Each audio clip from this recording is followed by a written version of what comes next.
కానీ ఈ రోజు నేను చేసే పని భావి తరాలు మీరు గుర్తుపెట్టుకుంటే మీకు మంచి జరిగితే అదే నా ఆనందం.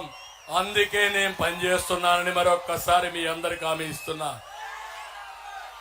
నిన్న మొన్న మీరు ఒకసారి చూస్తే మన రాష్ట్రాన్ని విభజన తర్వాత నేను మళ్ళా ట్రాక్ లో పెట్టాలని ప్రయత్నం చేశా.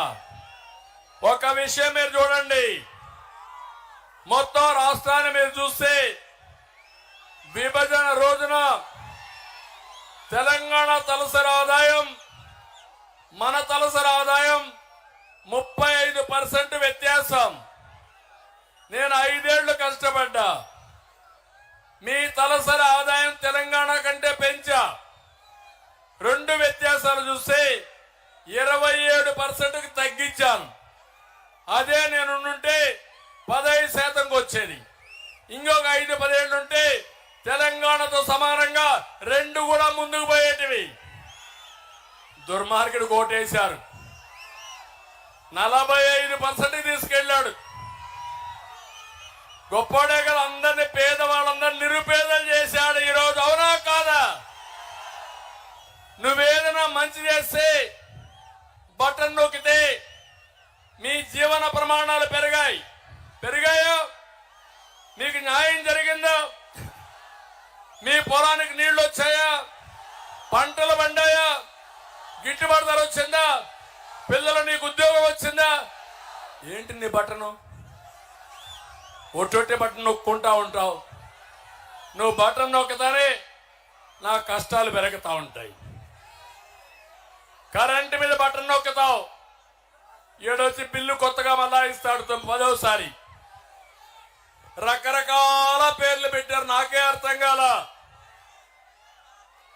ఫ్యూయల్ ఛార్జ్ అంట, సర్ ఛార్జ్ అంట, ఎలక్ట్రిసిటీ డ్యూటీ అంట, పీక్ లోడ్ డ్యూటీ అంట. ఎవడు చెప్పాడో నాకు అర్థం కాదు. చేతగాని బుద్ధి లేని వ్యక్తులు చేసి ఈ మారిగా రాష్ట్రాన్ని నాశనం చేశారు. 5 ఏళ్లు కరెంటు చేతులు పెరిగాయా మీకు? కరెంట్ అందుబాటులో ఉందా లేదా మీకు? ఎవరైనా ఒక్క నిమిషం కరెంటు లేకపోతే ఇమ్మీడియట్ గా నేను ఫోన్ చేసి వార్నింగ్ ఇచ్చేవాడిని. ఈ రోజు మీరు చూస్తున్నారా పరిస్థితులు? నీళ్లు వస్తున్నాయా? తాగునీళ్లు మీకు? తాగునీళ్లు ఇవ్వలేని దద్దమ్మ ప్రభుత్వం మిమ్మల్ని ఉద్ధరిస్తారంట.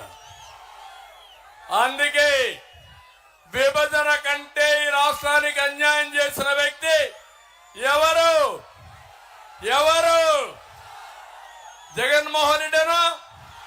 అవునంటే చేలు పైకెత్తండి. ఇంకెందుకు లేటు?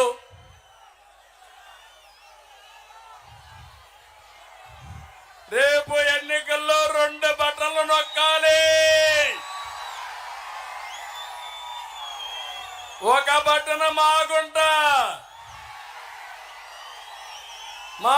శ్రీనివాసరెడ్డి మీకు తెలుసు. ఆ కుటుంబం సేవాభావంతో వచ్చారు తప్ప ఇక్కడ రాజకీయం చేసి డబ్బులు కొట్టడానికో బటన్లు నొక్కడానికి రాలా. అవునా కాదా? వీరు గాని వీళ్ళ సోదరుడు గాని సుబ్బరామరెడ్డి గారు కూడా నాకు ఇప్పుడు కూడా గుర్తు. ఒక పద్ధతి ప్రకారం రాజకీయం చేశారు. 10 రూపాయలు సొంత డబ్బులు ఖర్చు పెట్టి రాజకీయం చేసిన నేతల వాళ్ళు. అందుకే ఒక బటను మాగుంటకు సైకిల్ మీద కొద్దండి. 3 పార్టీలు కూడా ఇక్కడ అఖండ మెజార్టీలో గెలవాలి. వెలుగొండ పూర్తి కావాలి. మార్కాపూర్ జిల్లా కేంద్రం కావాలి. పరిశ్రమలు రావాలి. ఇంకో పక్క నారాయణ రెడ్డి కందుల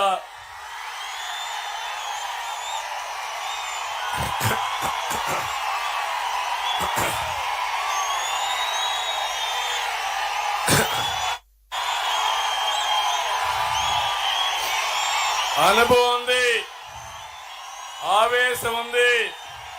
కష్టపడతాడు, మీకు అందుబాటులో ఉంటాడు. ఒకటే కోరుతున్నా, నేను కూడా సర్వేలు అన్ని చేశా, మిమ్మల్ని అందరినీ అడిగానా లేదా? నేను ఈసారి